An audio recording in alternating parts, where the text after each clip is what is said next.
Hello दोस्तों, आज हम बात करेंगे कोऑर्डिनेट ज्योमेट्री पे। जैसा आपको दिखाई दे रहा है कोऑर्डिनेट ज्योमेट्री मैंने बोर्ड पे लिख रखा है।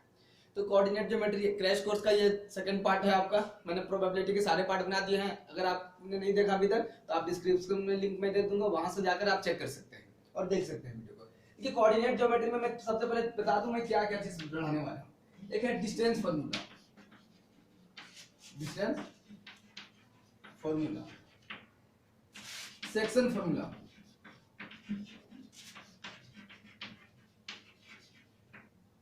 थर्ड मिड पॉइंट, इस सेक्शन फॉर्मूला का ही पार्ट है। एंड फोर्थ है कुछ न्यू एंड प्रीवियस मेमोरीज। देखिए प्रीवियस मेमोरी क्या है कि आपने 9th क्लास में कुछ क्वाड्रिलेटरल ट्रायंगल्स के बारे में कुछ प्रॉपर्टीज आपने पढ़ा है, उन्हीं के बारे में आप रिसर्च करेंगे। तो सबसे पहले बताते हैं डिस्टेंस फॉर्मूला क्या होता है। अगर कोऑर्डिनेट प्लेन की बात की जाए, क्लास 9 से स्टार्ट करते हैं, तो कोऑर्डिनेट ज्योमेट्री में किसी भी प्लेन को दो एक्सिस डिवाइड करता है। एक वर्टिकली एक्सिस क्या होता है कि जो ऊपर से नीचे 90 डिग्री पे होता है, इसको बोलते हैं वर्टिकली एक्सिस, और जो हॉरिजॉन्टल कट करता है इसको बोलते हैं, इसको एक्स वाई एक्सिस और ये एक्स एक्सिस। वर्टिकल लाइन को वाई एक्सिस कहते हैं और हॉरिजॉन्टल लाइन को एक्स एक्सिस कहते हैं। ये आपने समझ गया, दोनों एक पॉइंट पे इंटरसेक्ट करते हैं जिसे ओरिजिन कहते हैं। अब क्या है कि ये दो एक्सिस मिलकर के किसी भी प्लेन को चार अलग अलग पार्ट में डिवाइड करते हैं। आपने first quadrant, second quadrant, third quadrant, fourth quadrant जानते हैं। अब इसके बाद क्या है कि डिस्टेंस फॉर्मूला अगर यूज करते हैं तो कहां यूज करते हैं, तो कोऑर्डिनेट प्लेन में किसी भी दो पॉइंट के बीच की डिस्टेंस मेजरमेंट करने के लिए हम इस फॉर्मूला को यूज करते हैं। जैसे अब कोऑर्डिनेट प्लेन में क्या होता है, x1 y1, कोई एक पॉइंट है, सपोज करें इसे p दिया, कोई अनदर पॉइंट है q जो है x2 और y2। ठीक है, ये दो पॉइंट है कोऑर्डिनेट प्लेन में। अब इनके p एंड q के बीच की जो डिस्टेंस है उसे निकालने के लिए सबसे पहले हम लोग पढ़ते हैं distance formula. So pq is equal to क्या हो जाएगा, under root x2 minus x1 whole square plus y2 minus y1 whole square.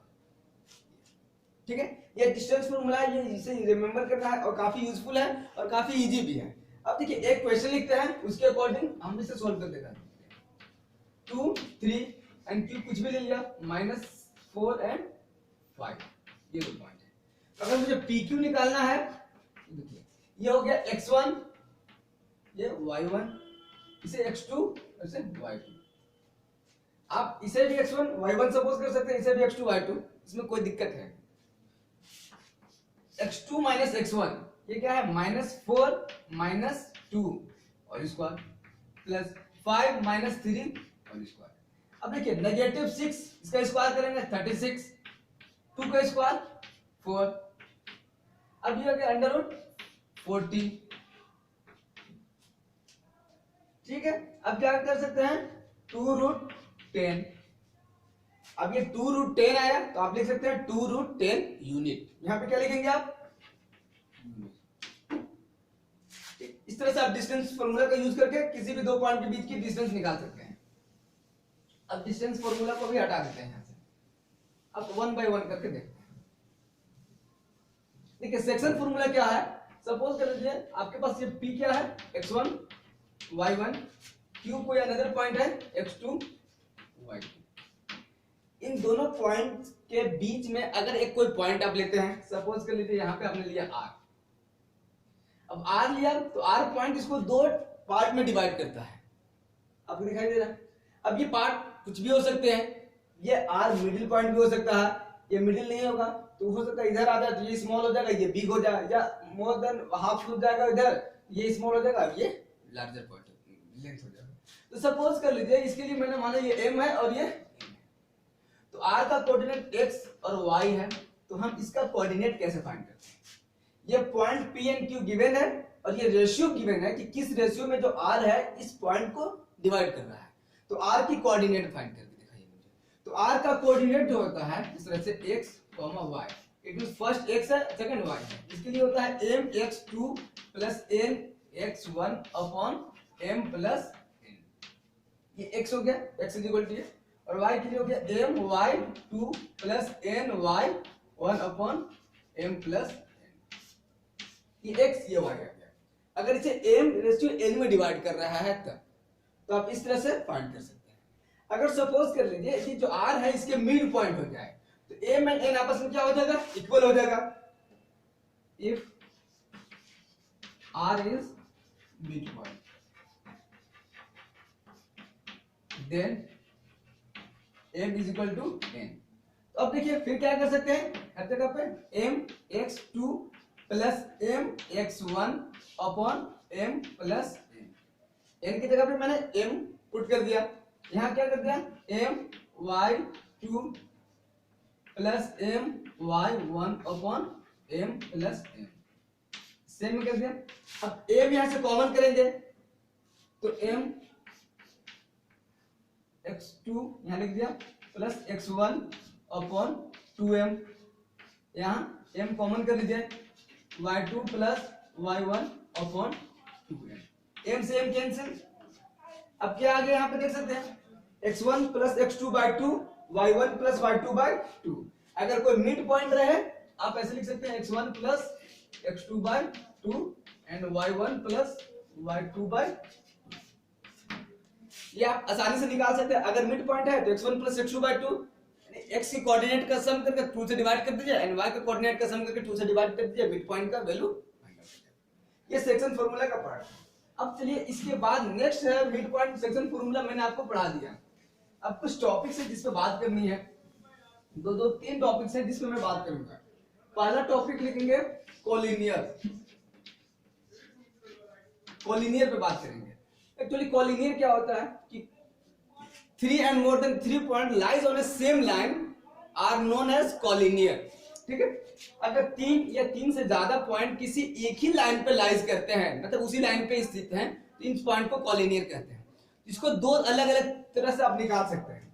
अगर ये क्या है P Q R, ये 3 अलग अलग पॉइंट्स हैं जिनके कोऑर्डिनेट डिफरेंट होगी, आपको गिवन है। फिर क्या है कि शो दैट कि दीस पॉइंट्स आर कोलिनियर। तो आप क्या करेंगे कि सबसे पहले PQ के डिस्टेंस निकालेंगे PQ, फिर यहाँ से QR का डिस्टेंस निकालेंगे QR, फिर अगेन P एंड R का डिस्टेंस निकालेंगे PR। अब ये 3 डिस्टेंस आप निकाल लिए। किसी 2 स्मॉल डिस्टेंस का सम अगर बिगर डिस्टेंस के बराबर आ गया तो आप कह सकते हैं ये कोलिनियर है। यदि किसी 2 स्मॉल डिस्टेंस का सम करने के बाद अगर बिगर डिस्टेंस के इक्वल नहीं आता है तो आप कह सकते हैं नॉन कोलिनियर। अगर कोई 3 पॉइंट अगर कोलिनियर नहीं है तो उसे हम नॉन कोलिनियर कहते हैं। ये डिस्टेंस फॉर्मूला आपको आता है और आप इसे यूज करके इजीली बना सकते हैं। तो कोलिनियर ऐसे प्रूव करना है। अब है एक एरिया ऑफ ट्रायंगल जो इस बार डिलेटेड पोर्शन है। Area of triangle coordinate geometry के अकॉर्डिंग यूज करके आप बना सकते थे, उससे भी आप इसको कोलिनियर प्रूव कर सकते थे। उस केस में क्या करते थे, आप एरिया ऑफ ट्रायंगल फाइंड करते इस 3 कोऑर्डिनेट पॉइंट से। अगर एरिया ट्रायंगल का 0 होता तब आप बता सकते थे कि this 3 given points are lies on a same line, that is these are collinear. Otherwise अगर किसी ट्रायंगल का एरिया 0 नहीं आता है तो आप कह सकते हैं this 3 non points are non collinear, यानी ये कोलिनियर है नहीं। लेकिन आपको डिस्टेंस फार्मूला का यूज करके बनाना होगा, तो आप 3 अलग अलग डिस्टेंस निकाल करके देख लेंगे, 2 का सम तीसरे के बराबर आ गया तो कोलिनियर है, अदरवाइज नॉन कोलिनियर। ये कोलिनियर। अब इसके बाद मैं एक नया टॉपिक पे बात करूंगा जो है पैरेललोग्राम। पैरेललोग्राम, पैरेललोग्राम से रिलेटेड में 2-3 चीज हो सकती है। एक रेक्टेंगल, स्क्वायर, रम्बस, ये चीजें आप जान सकते हैं। देखिए पैरेललोग्राम का जो कोऑर्डिनेट ज्योमेट्री में यूज करना है, आप इसकी कुछ प्रॉपर्टीज को इसमें से याद रखना है। ऑपोजिट साइड्स का जो लेंथ होता है ऑलवेज इक्वल होता है। पैरेललोग्राम के opposite sides equal and parallel होते हैं, ये आप जानते हैं। तो आप उस प्रॉपर्टीज का यूज करके फाइंड आउट कर सकते हैं। अब एक चीज अक्सर फाइंड करने के लिए कहता है कि given points are the vertices of parallelogram, तो find the value of x and y, b c d। अब यहाँ कुछ भी पॉइंट है इस तरह से,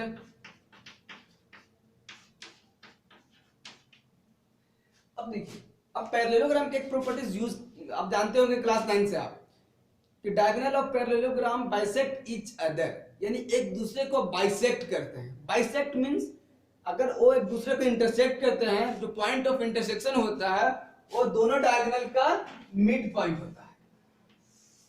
अगर ये पॉइंट ऑफ इंटरसेक्शन को O आपने लिखा तो O is the mid point of AC and O is also mid point of BD। तो इस केस में क्या कह सकते हैं कि AO is equal to OC and OD is equal to OB।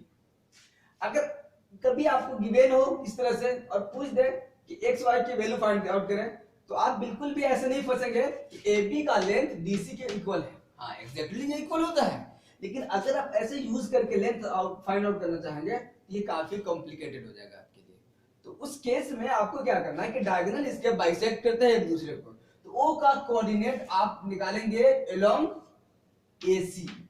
तो O is the midpoint of AC, it means sum of the x coordinate divided by 2 and also sum of the y coordinate divided by 2. It means x plus 5 divided by 2 and y plus 3 divided by 2. It's the coordinate of O. And when you find the coordinate of O along BD, the sum of x coordinate divided by 2, it means 2 plus 6 divided by 2 and sum of y coordinate divided by 2, 4 plus 9 divided by 2. अब देखिए actually यहां मुझे x के और y का form में इसका coordinate मिला है और यहां बिल्कुल नंबर फॉर्म में कोऑर्डिनेट मिला है। अब बोथ कोऑर्डिनेट आर आइडेंटिकल। अगर कोऑर्डिनेट O है तो O तो एक ही है, अब दोनों इक्वल है तो आप x को x के साथ इक्विवेलेंट कर दें और y को y के साथ, तो आपका x और y की वैल्यू निकल जाएगी। तो ये क्या हो जाएगा यहाँ पे x plus 5/2 is equal to this 2 plus 6/2। ये 2 से 2 को उड़ा दिया मैंने, x plus 5 is equal to 8 and so x is equal to 8 minus 5 it means 3। x मिल गया। अब यहाँ से इसको कंपेयर करेंगे तो y plus 3 divided by 2 also is equal to 4 plus 9 divided by 2। 2 को 2 से बढ़ाया और इसके बाद y is equal to 9 of 4 13 minus 3 it means 10। तो x और y की वैल्यू क्या आ गया, x is equal to 3 and y is equal to such that given points are vertices of the parallelogram। इस तरह से आप फाइंड आउट करेंगे। चलिए एक तो ये टॉपिक था। अब फिर कभी प्रूव करने के लिए कहा देता है कि प्रूव करें कि ये रेक्टेंगल्स है, स्क्वायर है, रंबस है। तो अगर रेक्टेंगल प्रूव करना होगा 4 वर्टिसेस आपको गिवन होगा, तो सबसे पहले क्या करेंगे आप लेंथ फाइंड आउट करेंगे। लेंथ फाइंड आउट करने के बाद देखेंगे कि ऑपोजिट साइड्स इक्वल हैं, तो आप कह सकते हैं अभी तक पैरेललोग्राम है। लेकिन रेक्टेंगल और पैरेललोग्राम में एक डिफरेंस होता है कि रेक्टेंगल के डायगोनल का जो लेंथ होता है वो इक्वल होता है। तो फिर क्या करेंगे आप AC एंड BD निकाल लेंगे। अगर AC BD इक्वल हो जाए और अपोजिट साइड्स अगर इक्वल हो जाए तो आप कह सकते हैं कि given quadrilateral is a rectangle. अगर इस तरह से स्क्वायर का दे तो सबसे पहले आप लेंथ फार्मूला यूज करके 4 साइड्स निकालेंगे और 4 साइड्स का जो लेंथ होगा इक्वल होगा और उसका डायगोनल भी इक्वल हो जाए, तब आप कह सकते हैं स्क्वायर है। रोम्बस में क्या होता है कि ओनली 4 साइड्स निकालेंगे, अगर वो इक्वल हो जाए तो आप बस वही कह सकते हैं कि given points are the vertices of rhombus. आप इस तरह से डिस्टेंस फार्मूला का यूज करके rectangle, square and rhombus prove कर सकते हैं। यहाँ पे आपको 90 डिग्री प्रूव नहीं करना है। रेक्टेंगल है तो ईच एंगल 90 डिग्री है, मैं 90 डिग्री कैसे प्रूव करूं, आपको नहीं करना है। सिर्फ क्या करना है कि बस लेंथ फाइंड आउट कर लीजिए, उसका डायगोनल निकाल दीजिए, डायगोनल इक्वल है, ऑपोजिट साइड्स इक्वल है, आप कह सकते हैं रेक्टेंगल है। डायगोनल इक्वल है, ऑपोजिट साइड्स के साथ साथ ऑल साइड्स इक्वल है, आप स्क्वायर कर सकते हैं। ओनली आपने ऑल साइड्स निकाला इक्वल है, रोम्बस कह सकते हैं, उसके लिए डायगोनल निकालने की कोई जरूरत नहीं पड़ेगी। उम्मीद है ये चीजें आपको काफी पसंद आया होगा। चलिए नेक्स्ट टॉपिक पे मैं बात करता हूं, एक है इक्विडिस्टेंस।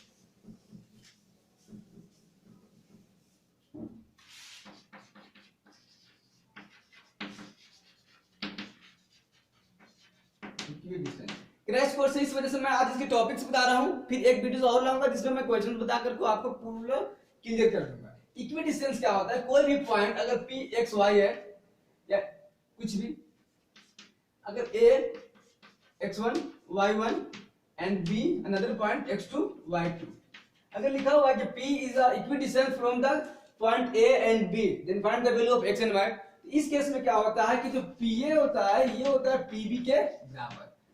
अब pa क्या होता है, अंडर रूट में होता है, तो आप बोथ साइड स्क्वायर कर देंगे ताकि अपर रूट कैंसिल हो जाए। ये आप प्रॉपर्टीज यूज करेंगे इक्विडिस्टेंस का और आप आसानी से x y की वैल्यू फाइंड आउट कर सकते हैं। लेकिन x y एक साथ नहीं देता आपको, इसलिए नहीं देता कि x y अगर दोनों मिल जाए तो आप x को x के साथ इक्वेट कर सकते हैं, बट x को y के साथ इक्वेट नहीं कर सकते हैं। तो ऐसे केसेस में या तो सिर्फ x लिखता है या फिर y लिखता है। हाँ, बट एक कॉमन क्वेश्चन अक्सर लिखता है, वो क्या लिखता है कि find a point lies on x axis which is the equidistance from the these two given points. मैंने दो कोई गिवन कोऑर्डिनेट रहेगा, उन दोनों से इक्विडिस्टेंस होगा और x एक्सिस पे लाइज करना चाहिए वो पॉइंट। अब बताइए कोई भी पॉइंट अगर x एक्सिस पे लाइज करता है तो इसका y क्या होता है, 0 होता है। तो अगर p है तो हम लिखेंगे x 0, ऐसे कोऑर्डिनेट सिलेक्ट करेंगे। तो यहाँ पे y वाला टर्म तो खत्म हो गया, x है तो x आसानी से निकाल सकते हैं। अगर कभी पूछ जाए कि find the point on y axis which is equidistance from the given two coordinate points, तो अब y एक्सिस पे क्या होता है, y एक्सिस पे x 0 होता है। उस केस में अगर आप कोई पॉइंट लेंगे तो p 0 y ऐसे लेंगे। अब यहाँ से y का वैल्यू आसानी से निकाल सकते हैं, निकाल करके इक्विडिस्टेंस फॉर्मूला यूज करके इस तरह से आप निकाल लीजिए और y का वैल्यू बता सकते हैं। अब इसमें इतनी सारी टॉपिक्स आपको पढ़ना है और आप हमेशा क्या करेंगे, प्रैक्टिस करेंगे। अगर आप जितना प्रैक्टिस करते हैं उतना ज्यादा बेहतर आपके लिए हो सकता है। टाइम कम है, आपको रेगुलर प्रैक्टिस करना होगा। अगर आप बोर्ड में अच्छे मार्क्स अगर स्कोर करना चाहते हैं, तब अगर आपको 100% स्कोर करना है तो रेगुलर आप प्रैक्टिस करेंगे, मैक्सिमम क्वेश्चन को प्रैक्टिस करेंगे तो आप अच्छे मार्क्स ला सकते हैं। अब चलिए इससे रिलेटेड मैं क्वेश्चन नेक्स्ट वीडियो में आपको बताऊंगा, जो अलग अलग डिफरेंट टाइप्स के क्वेश्चन देख करके हम आपको बता देंगे और उम्मीद है ये आपको पसंद आएगा। अगर आपको ये पसंद आता है तो मेरे चैनल को लाइक करें, सब्सक्राइब करें एंड अपने दोस्तों के साथ शेयर करें। And finally thanks for watching.